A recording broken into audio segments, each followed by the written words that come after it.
Hello students, मैं आपका Anand sir, your physics mentor from Kota Rajasthan. Now starts physics. Today's topic is oscillations. पिछले video में हम लोगों ने देखा था टाइप ऑफ ऑसिलेशंस के बारे में। ठीक है, टाइप ऑफ ऑसिलेशन तक हम लोगों ने पढ़ा था। एक बार रिपीट करते हैं, व्हाट इज ऑसिलेशंस। ऑसिलेशन क्या है? It is a type of periodic motion. It is a type of periodic motion in which any body moves to and fro about their mean position is called oscillations. Now we discuss types of oscillations.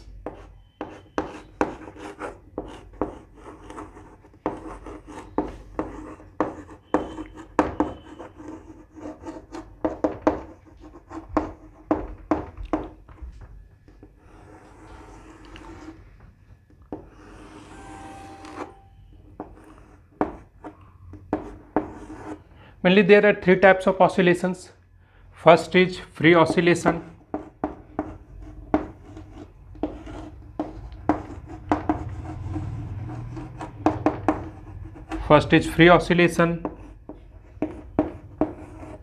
Second is damped oscillation.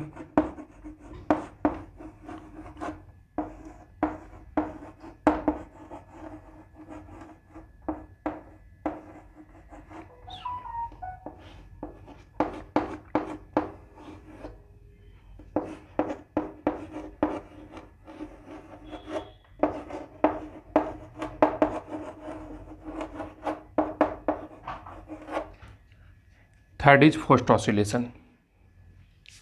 First में देखते हैं free oscillations क्या होता है। जब कभी भी किसी भी बॉडी को एक बार हम इनिशियली फोर्स देने के बाद, इनिशियली डिस्टर्बिंग फोर्स देने के बाद उस फोर्स को हटा लेते हैं और वो कंटिन्यूसली मूव करते रहती है, then this type of oscillations is known as free oscillations. देखते हैं कैसे।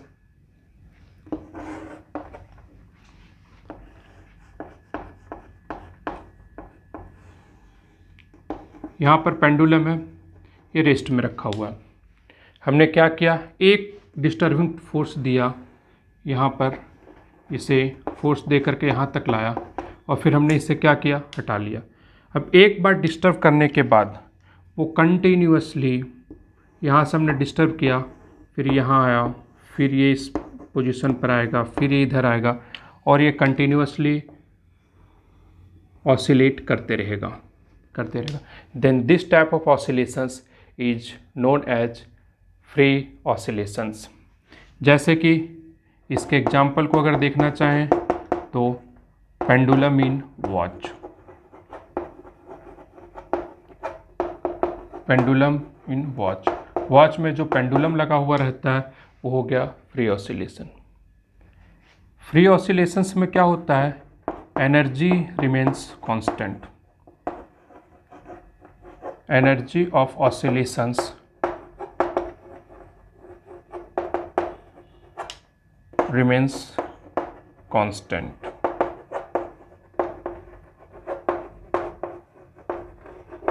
ठीक है, इसकी एनर्जी क्या होती है, कांस्टेंट रहती है। एम्पलीट्यूड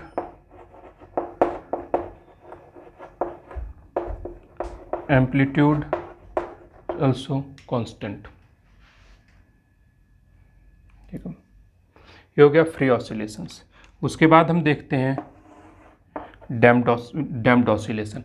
डैम्प्ड ऑसिलेशंस में क्या होता है, ऑसिलेशन के ऊपर एक रेजिस्टिंग फोर्स लगता है, जिसकी वजह से इसकी एनर्जी जो है कंटिन्यूसली ग्रेजुअली डिक्रीज करते जाती है और फाइनली ये ऑसिलेशंस क्या होता है, ख़त्म हो जाता है। Here some opposition force, some opposition force act on body and gradually its energy losses.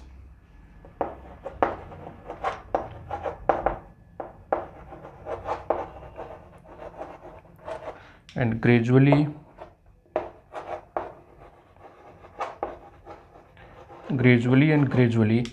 energy decreases.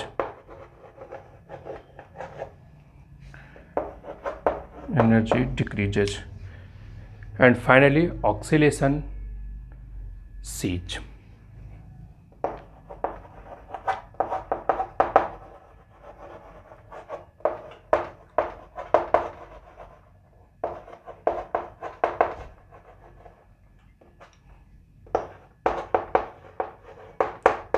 और फाइनली इसका ऑसिलेशन क्या होता है, सीज कर जाता है. Then this type of oscillation is known as damped oscillation. ठीक है, क्योंकि फ्रिक्शन यानी अपोजिंग फोर्स लगता है. जब अपोजिशन फोर्स लगता है तो उसकी वजह से क्या होती है, एनर्जी कंटिन्यूसली डिस्ट्रॉय होती रहती है, सराउंडिंग में डिसिपेट होती रहती है. और एनर्जी डिसिपेशन की वजह से फाइनली उसकी एनर्जी क्या होती है, खत्म हो जाती है. और एनर्जी खत्म हो जाती है तो उसमें ऑसिलेशन होना फिर बंद हो जाता है. Now we discussed about forced oscillation. Forced oscillations क्या है? फोर्स्ड ऑसिलेशन हम कहते हैं कि डैम्पिंग इज कंपनसेटेड. जो डैम्पिंग में जो अपोजिशन फोर्स लगता है उसको कंपनसेट करने के लिए बाहर से एक्सटर्नल फोर्स, एक्सटर्नल एनर्जी हम देते रहते हैं. तो then this type of force is called, then this type of oscillation is called forced oscillation. ठीक है, damping is compensated by external force.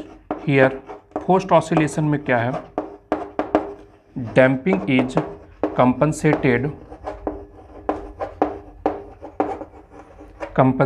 by external force. ठीक है, damping is compensated by external force.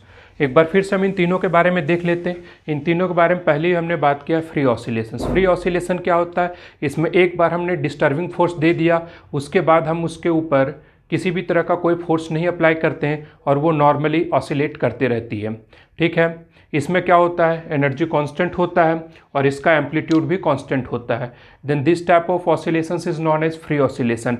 Next damped oscillation. Damped oscillation में क्या होता है, oscillation के ऊपर कंटिन्यूसली एक opposing force that is air resistance या कोई भी अपोजिंग फोर्स लगते रहता है और जिसकी वजह से कंटिन्यूसली धीरे धीरे ग्रेजुअली उसकी एनर्जी क्या होती है, डिक्रीज करते रहती है. फाइनली एनर्जी उसकी क्या हो जाती है, जीरो हो जाती है और वहाँ पर ऑसिलेशन सीज होता है. Then this type of oscillation is known as damped oscillation. Then third category is forced oscillation. In case of forced oscillation damping is compensated by external force. यानी डैम्पिंग की वजह से जो एनर्जी की loss हो रही है उसको हम कंपनसेट करने के लिए बाहर से एक एक्सटर्नल एनर्जी यानी एक्सटर्नल फोर्स लगाए रहते हैं, जिसकी वजह से ऑसिलेशन जो है कंटिन्यूसली चलते आती है. This type of oscillation is known as forced oscillation. ठीक है, ये हुआ हमारे पास तीन टाइप के ऑसिलेशंस हो गए. अब हम आगे देखते हैं, ये हमारा अभी तक जो हुआ पिछले वीडियो लेक्चर में और आज के वीडियो लेक्चर में, ये हमारा बेसिक ऑसिलेशंस खत्म हुआ. अब हम ऑसिलेशन में एक स्टेप आगे की तरफ बढ़ते हैं. Now starts simple harmonic motion. इसको नोट डाउन कर लीजिए.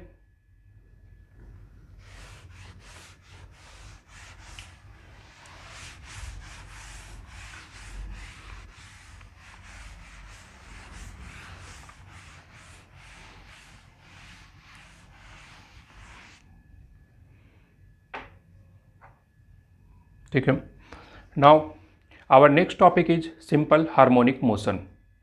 ठीक है,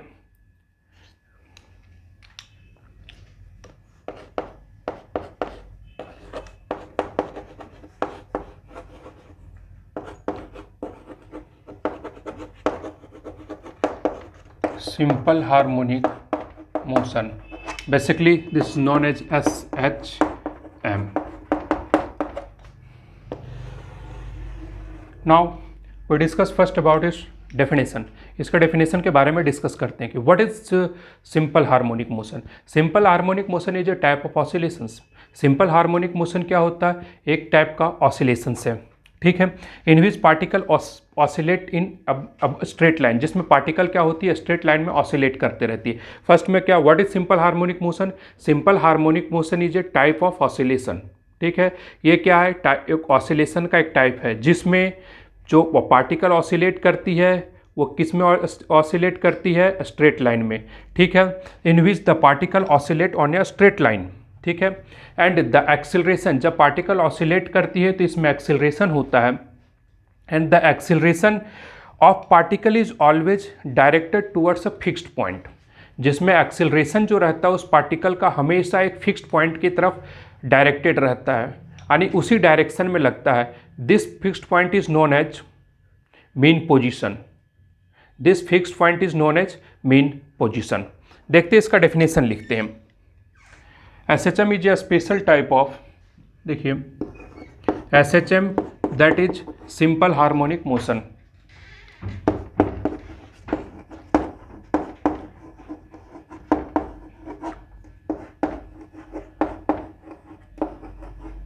SHM is a special type of oscillations.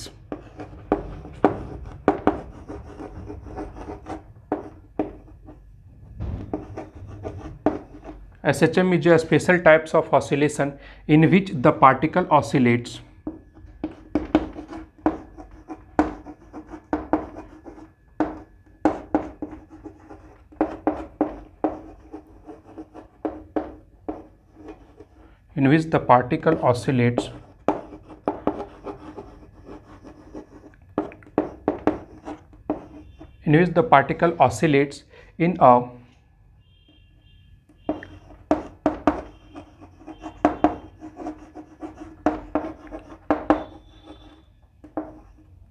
in a straight line।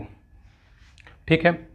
SHM is a special type of oscillation in which the particle oscillates in a straight line, comma the acceleration of the particle।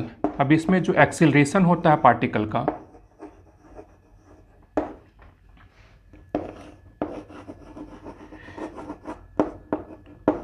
the acceleration of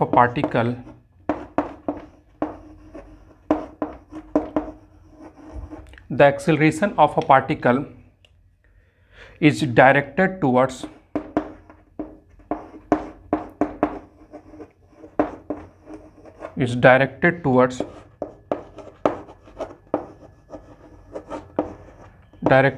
a mean position, directed towards a fixed point। ठीक है, direct towards a fixed point, और this fixed point is called mean position towards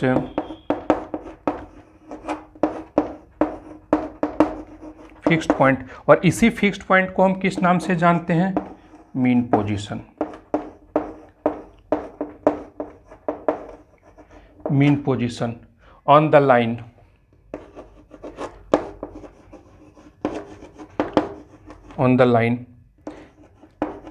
and its magnitude, और ये जो acceleration है इसका जो magnitude होता है, and its magnitude is proportional to the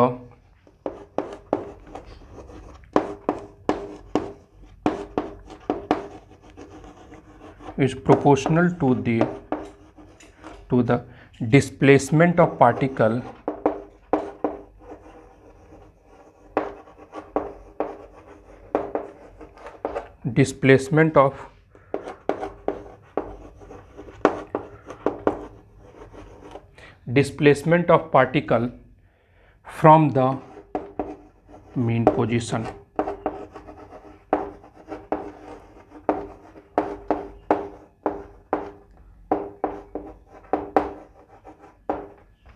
ठीक है, फ्रॉम द मीन पोजीशन या फ्रॉम द मीन पोजीशन। ठीक है, यहाँ पर हम SHM को डिफाइन करते हैं। जो हमारा मेन इंपॉर्टेंट टॉपिक है इस चैप्टर का, ये चैप्टर को हम SHM के ही नाम से जानते हैं, इसको समझने का कोशिश करते हैं। What is SHM?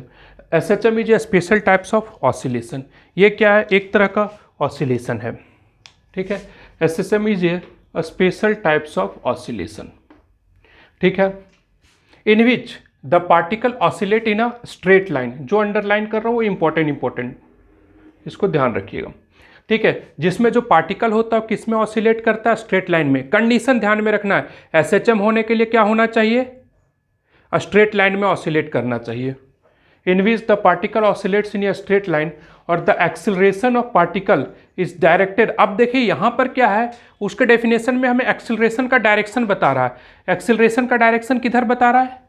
And acceleration of particle is directed towards a fixed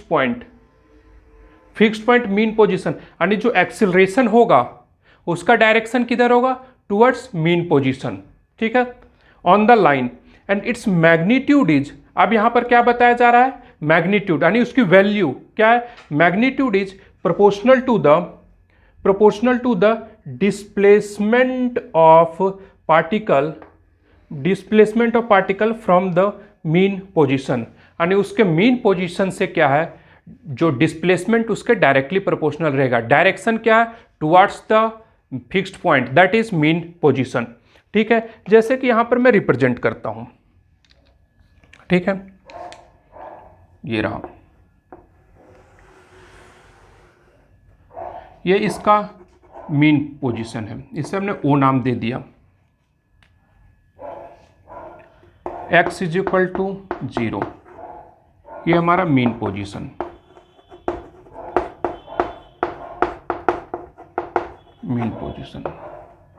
ये मैक्सिमम यहाँ पर प्लस ये एम्पलीट्यूड है, ये पॉजिटिव प्लस से ले लिया, और इस डायरेक्शन का एम्पलीट्यूड हमने क्या ले लिया, माइनस से, ठीक है। Mean position x is equal to 0, ठीक है। अब हम देखते हैं इसमें जो पार्टिकल है, कि अगर हम इसे किसी पार्टिकल को यहाँ से लेकर के इस पॉइंट पर हमने डिस्प्लेस किया, इस डायरेक्शन में डिस्प्लेस किया x, तो इसका जो एक्सिलरेशन होगा, हमें क्या, एक्सिलरेशन का डायरेक्शन क्या होगा, the acceleration particle is directed towards a fixed point, इसमें यहाँ पर इस पार्टिकल में जो एक्सिलरेशन होगा वो किस डायरेक्शन में डायरेक्टेड रहेगा, टुवर्ड्स द मीन पोजीशन, ठीक है।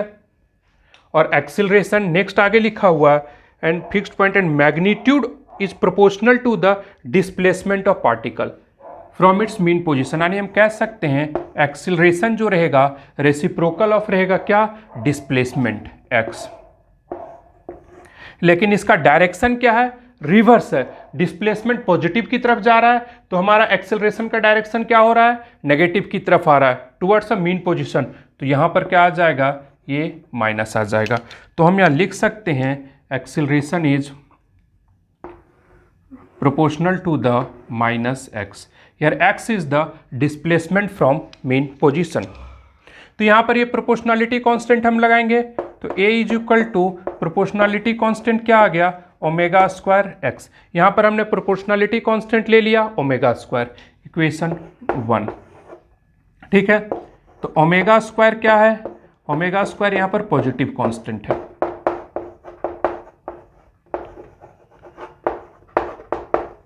पॉजिटिव कांस्टेंट है। यहां पर देखते हैं, if x is equal to positive, अगर x पॉजिटिव है, यहां पर वैल्यू रखते हैं इक्वेशन 1 में, अगर x पॉजिटिव है, ओमेगा स्क्वायर भी पॉजिटिव, और ये क्या है, negative, then a is equal to क्या है, नेगेटिव, ठीक है। If x is equal to negative, ठीक है, अगर x हमारा इस डायरेक्शन में नेगेटिव है, x नेगेटिव है, ये पॉजिटिव है और पहले से नेगेटिव, तो एक्सीलरेशन क्या हो जाएगा, positive, then a is equal to positive, यानी दोनों से हमें क्या पता चल रहा है कि directed towards mean position, that is a acceleration always directed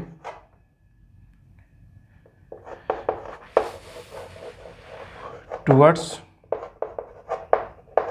mean position, और यहां से क्या पता चल रहा है कि एक्सेलरेशन जो है वो हमेशा डायरेक्टेड टुवर्ड्स मीन पोजीशन है, ठीक है, ठीक है। यहां तक इसको नोट डाउन कीजिए, फिर आगे बढ़ते हैं।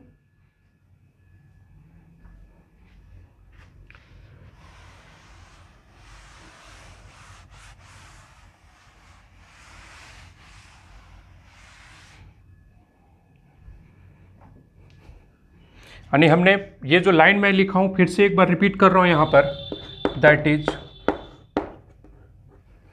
ए is always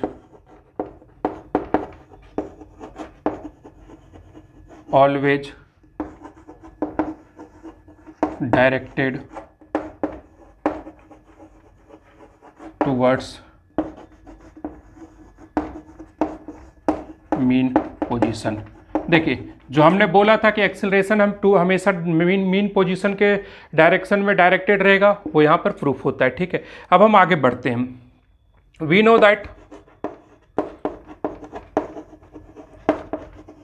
no that acceleration is equal to force by mass. अब इस यहाँ पर हम क्या करते हैं, इस इक्वेशन 1 में एक्सेलरेशन की वैल्यू पुट करते हैं। पुट द वैल्यू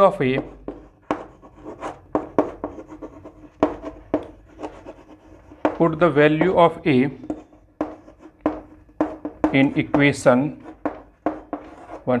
इक्वेशन 1 में जब हम पुट करेंगे तो यहाँ पर क्या हो जाएगा, F by M is equal to minus of omega square X. F by M is equal to minus of omega square X, तो यहाँ पर क्या आ जाएगा, force is equal to minus of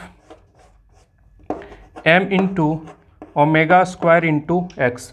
F is equal to क्या हो गया, minus of M into omega square into X. तो इस m इंटू ओमेगा स्क्वायर को हम क्या कह देते हैं, m इंटू ओमेगा स्क्वायर को क्या कह देते हैं, k। यानी फोर्स इज इक्वल टू यहाँ पर क्या आ गया, माइनस ऑफ के X. Force is equal to क्या हो गया, माइनस ऑफ के एक्स। ये हमारा इक्वेशन क्या हो गया, ये हो गया इक्वेशन 2। ठीक है, k is equal to M into omega square, equation 2। चलिए यहाँ तक नोट डाउन कीजिए, मैं इस साइड को हटा रहा हूँ।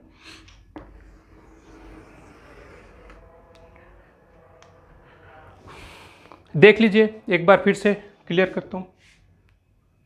एक्सेलरेशन क्या है, directly proportional to X. Minus किसको रिप्रेजेंट कर रहा है, इस पॉइंट पर माइनस किसको रिप्रेजेंट कर रहा है, डायरेक्शन को, क्योंकि हमारा डिस्प्लेसमेंट पॉजिटिव में है तो एक्सेलरेशन क्या है, नेगेटिव डायरेक्शन में, इसलिए हमने माइनस लिखा है, क्योंकि एक्सेलरेशन डिस्प्लेसमेंट के अपोजिट डायरेक्शन में होगा।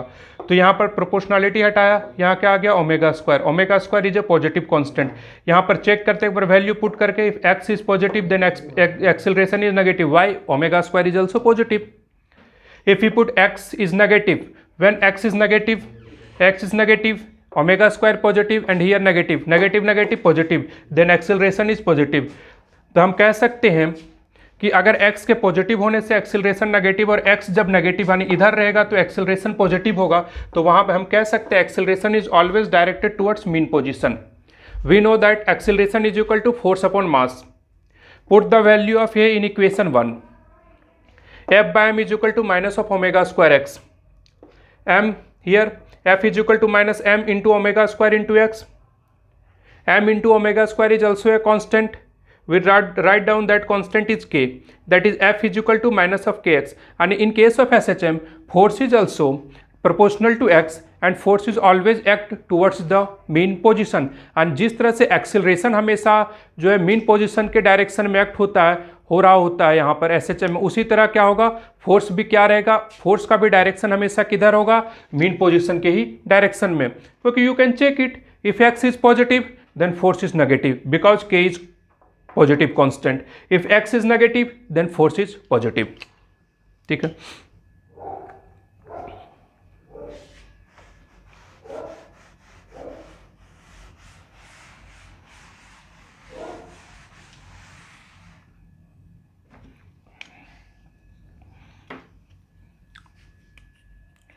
यहाँ पर क्या, F is equal to minus of के x. F is equal to minus of के x. K is known as spring constant and force constant, या तो स्प्रिंग कांस्टेंट भी हम इसे जानते हैं स्प्रिंग कांस्टेंट के नाम से और फोर्स कांस्टेंट के भी नाम से जानते हैं।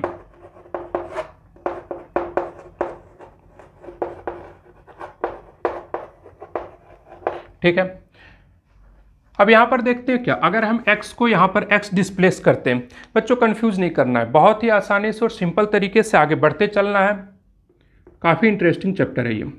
ठीक है, अब देखते हैं ये हमारा मीन पोजीशन है, फोर्स का वेरिएशन देखते हैं कैसे कैसे होता है। ये हमारा मीन पोजीशन है, तो मीन पोजीशन के ऊपर फोर्स क्या होता है, जीरो। मीन पोजीशन के ऊपर फोर्स क्या होता है, जीरो। पहले ही बता चुका था कि ये क्या है, मीन जो मीन पोजीशन है वो हमारा क्या होता है, इक्विलिब्रियम में होता है। इक्विलिब्रियम में होता है, फोर्स का जीरो होना, यहाँ से भी प्रूफ हो रहा है जीरो, क्योंकि F is equal to minus of K into X है।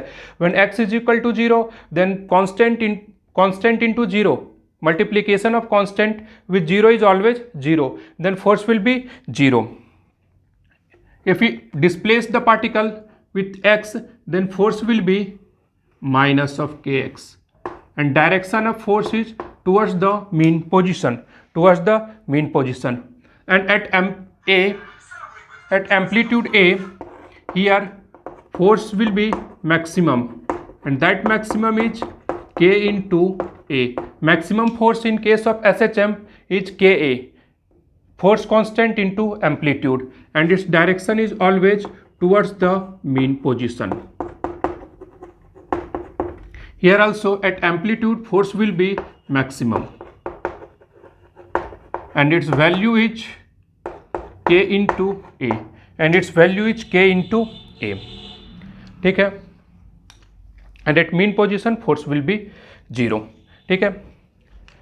चलिए इसको नोट डाउन कीजिए, फिर हम लोग आगे बढ़ते हैं।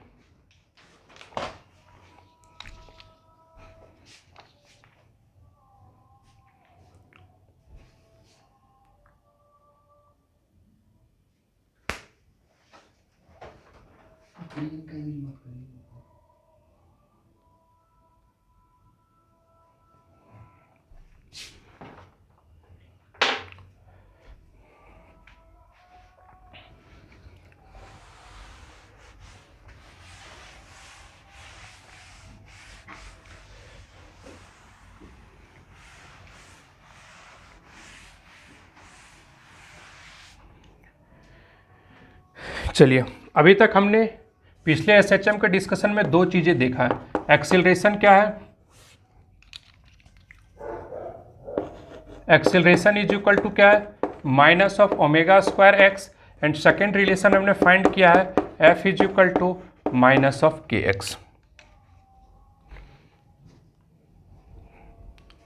चलिए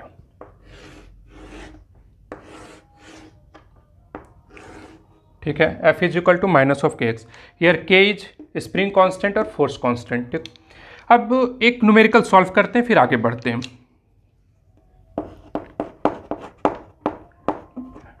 किसी भी कॉन्सेप्ट के बेटर अंडरस्टैंडिंग के लिए थ्योरी के जस्ट बाद आपको न्यूमेरिकल सॉल्व करना ही चाहिए, ताकि आपको समझ में आए कि आपने कहाँ तक इसे समझ पाए हो और कहाँ तक और आपको समझना है। चलिए ठीक है, आगे देखते हैं। A resultant force acting on a particle, लिखते चलिए,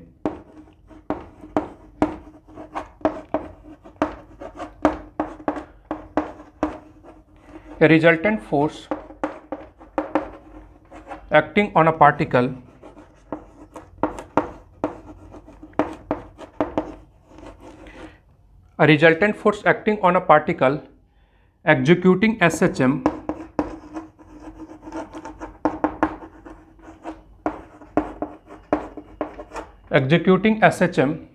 is 4 Newton।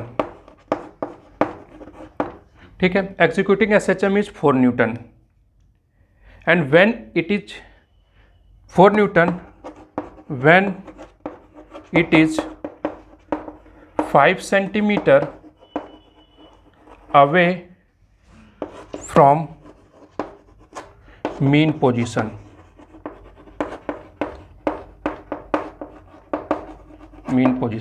then find force constant।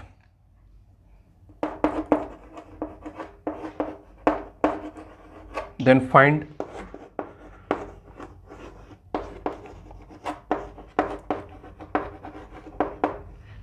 force constant। या resultant force acting on a particle executing SHM is 4 Newton when it is 5 centimeter away from mean position। Question में ये कहा जा रहा है कि जो पार्टिकल है, force acting on a particle executing, जो एसएचएम कर रहा है, सबसे पहले फर्स्ट कंडीशन आपको क्या दे दिया है कि एसएचएम कर रहा है। एसएचएम कर रहा है यानी आपको ये समझ में आना चाहिए कि force is equal to minus of के एक्स होगा, क्योंकि कंडीशन आपको गिवन है। ठीक है, क्या बोल रहा है, फोर्स इज 4 न्यूटन। फोर्स कितना लग रहा है उसके ऊपर, 4 न्यूटन। कब, जब वो 5 सेंटीमीटर फ्रॉम मीन पोजीशन, यानी कि एक्स जो होता है वो डिस्टेंस कहाँ से मेजरमेंट होता है, मीन पोजीशन से, यानी आपको एक्स भी दे दिया है। हम कह सकते हैं कि फोर्स इज इक्वल टू कितना दे रखा है, 4 newton, and X is equal to 5 centimetre. चलिए इसे एसआई यूनिट में कन्वर्ट करते हैं, तो 5 × 10⁻⁻² मीटर। तो आपसे फाइंड करने के लिए क्या बोल रहा है, फोर्स कांस्टेंट, यानी के की वैल्यू आपको फाइंड करनी है। हमें फाइंड क्या करनी है, ये सारे गिवन डाटा है, हमें फाइंड क्या करना है कि फोर्स कांस्टेंट की वैल्यू क्या होगी।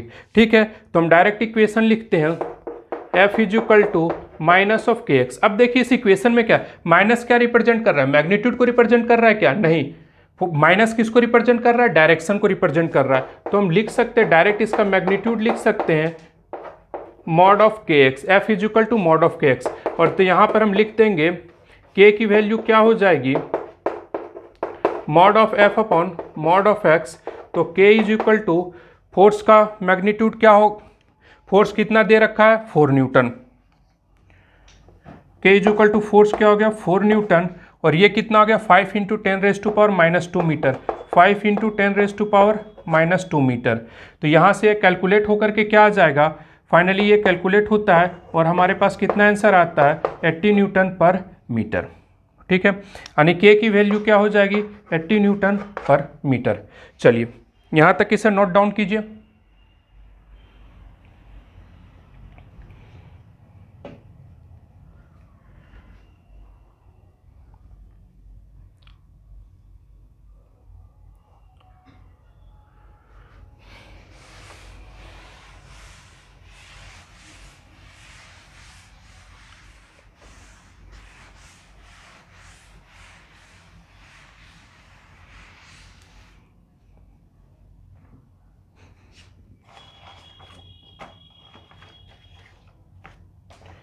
ठीक है, यहाँ तक तो हमें पता चल गया। अब हम कुछ कंडीशंस देखते हैं कि हर ऑसिलेटरी, एक चीज़ ध्यान में रखना है कि सारे के सारे ऑसिलेटरी मोशंस जो होते हैं वो एसएचएम नहीं होते हैं।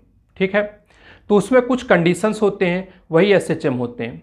ठीक है, तो हम कुछ और कंडीशंस देखते हैं। ठीक है, तो टॉपिक लिखे अदर कंडीशंस।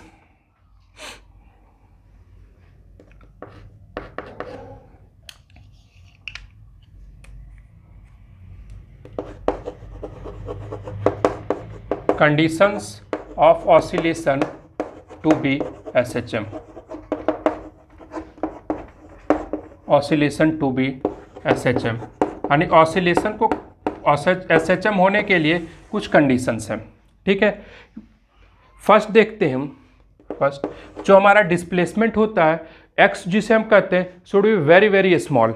ठीक है, ऑसिलेशन एम्पलीट्यूड या डिस्प्लेसमेंट जो होता है वो काफ़ी स्मॉल होना चाहिए, काफ़ी छोटा होना चाहिए। तो हम लिख सकते हैं ऑसिलेशन एम्पलीट्यूड शुड बी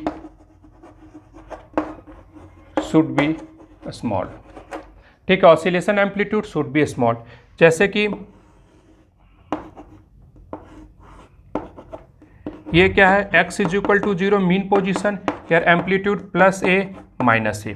ठीक है, अब कोई पार्टिकल इस ऑसिलेशन को कर रही है, तो यहाँ पर मान लो ये पोजीशन x पर है, x के ऊपर हमारे पास इसका जो इक्वेशन गिवन है, तो a is equal to minus of c1x plus c2x²। तो अभी क्या ये SHM है, नहीं, क्यों, क्योंकि acceleration is directly proportional to -x नहीं है। अब इफ a इज स्मॉल, इस इक्वेशन में बोला गया amplitude should be small, oscillation amplitude should be small. अगर ये एम्पलीट्यूड स्मॉल होता है, a is small, then x भी स्मॉल हो जाएगा, क्योंकि एम्पलीट्यूड तो ये क्या है, ये maximum displacement from mean position, और x क्या है, इस मीन पोजीशन और एम्पलीट्यूड के बीच का डिस्प्लेसमेंट, तो x तो अपने आप स्मॉल होगा। Therefore x² is very small. जब स्मॉल का स्क्वायर करेंगे तो और भी ज़्यादा स्मॉल होगा। इसकी वजह से हम x² को क्या कर सकते हैं, नेग्लेक्ट कर सकते हैं, और here acceleration is minus of c1x, acceleration is minus of c1x। ठीक है, तो जो किसके लिए होता है, SHM के लिए होता है। तो अब कोई भी ऑसिलेशन जिसका एम्पलीट्यूड स्मॉल है वही क्या हो सकता है, वही SHM हो सकता है। इसी में एक और एग्जांपल देखते हैं, if y is equal to minus of sine cx। ठीक है, इफ दे दिया हमारे पास y is equal to minus of sine cx। ठीक है, डिस्प्लेसमेंट। ठीक, तो y is equal to minus of sine C x if x is small. अगर इसमें x क्या रहेगा, स्मॉल रहेगा, ठीक है, अगर स्मॉल होगा therefore sine of C x is nearly equal to C x. क्यों? इसका हम कॉन्सेप्ट जानते हैं, when theta is small therefore sine theta is nearly equal to theta. उस कॉन्सेप्ट से हम लिख सकते हैं, अगर x स्मॉल है तो sine C x is nearly equal to C x. Therefore अब हम इस y को डायरेक्ट लिख सकते हैं, y is equal to minus of C x. y is equal to क्या लिख सकते हैं, minus of C x, and this equation is valid for SHM। तो हमारे पास कंडीशन का ये ध्यान में रखना चाहिए, ध्यान में होना चाहिए आप लोग, क्योंकि ऑसिलेशन जिसका एम्पलीट्यूड स्मॉल है हम कह सकते हैं कि वो क्या, ऑसिलेशन जिसका एम्पलीट्यूड स्मॉल है वो है SHM है। नेक्स्ट एक और कंडीशन के बारे में बात करते हैं, oscillation of particle should be in straight line. Second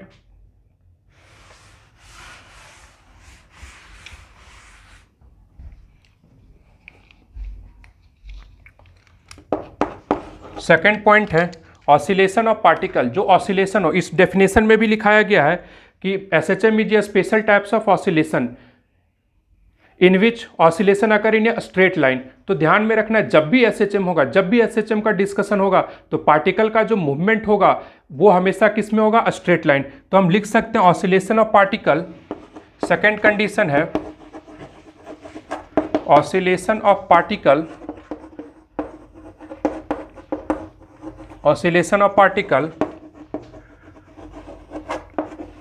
should be in straight line। ठीक है, इन कंडीशंस को ध्यान में रखिएगा। ये कंडीशंस कभी कभी डायरेक्टली आपसे पूछ लिए जाते हैं एग्जाम में, जेईई नीट के एग्जाम में डायरेक्ट आपसे डिस्कस कर लिया जाता है कि ऑसिलेशन का SHM होने का कंडीशन बताइए। आपसे ये भी पूछ लिया जा सकता है कि क्या सारे के सारे ऑसिलेशन SHM हैं? नहीं, सारे के सारे ऑसिलेशन SHM नहीं है। तो उसके कंडीशन क्या है? कंडीशन है कि एम्पलीट्यूड बहुत ही छोटा होना चाहिए, और दूसरा कंडीशन क्या है, जो ऑसिलेशन हो वो स्ट्रेट लाइन में हो, तभी हम उसे SHM कह सकते हैं। ठीक है, यहाँ तक जो है थोड़ा बहुत चीज़ें बेसिक्स की हुई। अब हम आगे देखेंगे, नेक्स्ट वीडियो में जो हम देखेंगे वो होगा हमारा इक्वेशन ऑफ SHM, कि हम SHM का इक्वेशन कैसे लिखते हैं। तब तक के लिए thank you, all the very best.